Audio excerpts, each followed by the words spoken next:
នេះណែបានមកជួបរបស់ពិតទៀតហើយជាពិសេសឡើងនៅចិត្តដៃទៀតមិនក៏គ្មានអ្នកណាគេមកឃើញសោះអញ្ចឹងណ៎ឃើញតែផ្លែទុំញោចេះពីមុននេះខ្ញុំឆោតស្មានតែស្អុយចុះឃើញតែខ្មៅក្រឹបអញ្ចឹងហ៎ទៅតែមកច្បាស់ថ្ងៃហ្នឹងទេ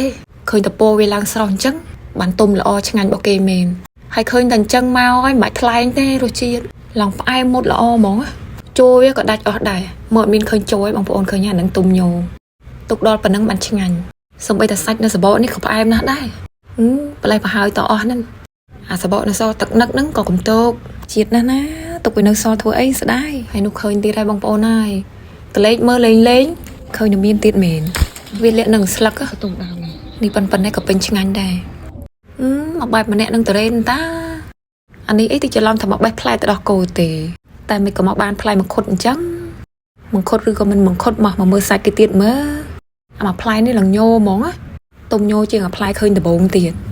ឃើញតែប៉ុណ្ណេះហើយញ៉ាំទៅអត់ហត់ខ្លាចមានចូលនៅជាប់មាត់ទេមកមានអ្នកចង់ភ្លក់អត់ហាមាត់មកចានិយាយលេងឯងបងប្អូនអើយណោះបាប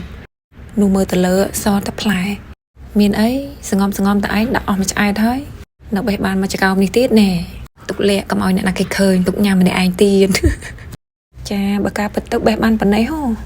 ទាំងអស់ហ្នឹងសិតទៅបេះពីអាម្ដើមហ្នឹងបងប្អូនហើយកមាត់អាណាញោមកពីគុំលេះមុនគេអស់ហើយនៅសល់ប៉ុណ្ណេះទុកចែកញាតផៅ